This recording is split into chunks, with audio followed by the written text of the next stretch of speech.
Eu ia chamá-lo de prefeito pela força do hábito, né? Nós convivemos durante 8 anos, você foi prefeito. Mas, Ortiz, tem duas questões que eu gostaria de iniciar a conversa com você.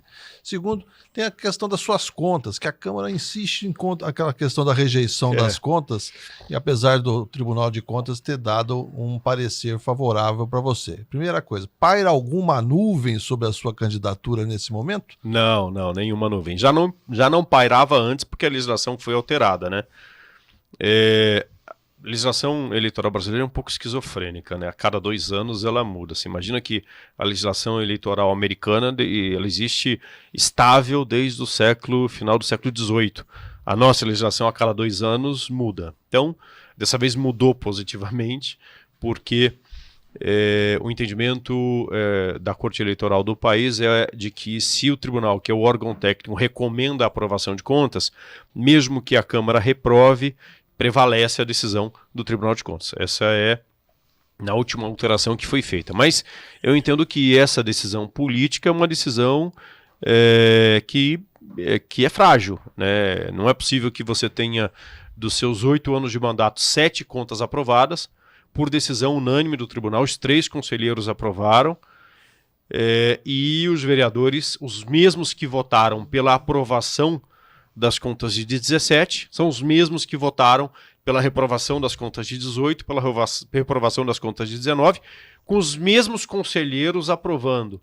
E a reprovação das contas de 18 e 19, no entendimento deles, não serviu para aprovar, para rejeitar as contas de 17, ou seja, os argumentos eram os mesmos. O senhor falou eu ouvi uma declaração do senhor que essa decisão da Câmara estava impregnada pela pressão.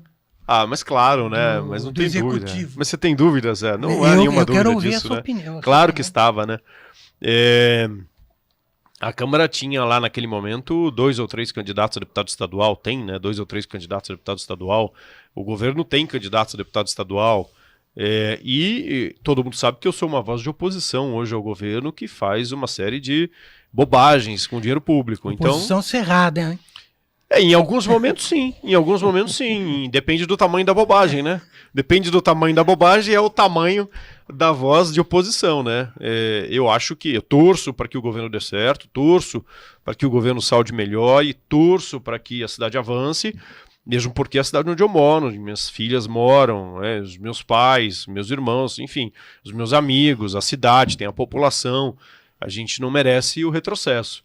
Então, eu tenho certeza de que há uma impregnação da política na decisão da Câmara, que tomou uma decisão que agora foi afastada pelo Tribunal de Contas, pelo Tribunal de Justiça de São Paulo. Na primeira instância já havia dado uma liminar, que foi confirmada pelo Tribunal de Justiça de São Paulo, num recurso de agravo da própria Câmara. A decisão liminar foi confirmada. Eu já registrei minha candidatura, então, obviamente... São coisas do pêndulo da política. Uma hora está de um lado, outra hora está do outro. Não, mas uma coisa importante a dizer. Eu nunca havia testemunhado um processo como esse de votação de contas na Câmara Municipal. Sempre, em todos os mandatos que se sucederam. Então, o Salvador Courier foi sucedido pelo pai. Meu pai, depois... deu lugar ao Antônio Mário. Antônio Mário saiu, voltou meu pai. Depois veio o Peixoto, depois eu. Nunca em nenhum momento aconteceu da Câmara ser pressionada pelo Executivo para rejeitar contas aprovadas pelo Tribunal. Nunca. Em nenhum momento. Não era a nossa tradição. Isso não existia. Essa impregnação nunca existiu. A Câmara sempre votou de acordo com a sua própria consciência e, sobretudo, quando o parecer técnico do tribunal, porque o tribunal são os conselheiros que emitem um parecer recomendando a aprovação, sobretudo quando ele era favorável. Nós nunca tivemos isso, por isso que me assustou naquele momento essa interferência política no sentido de rejeitar contas.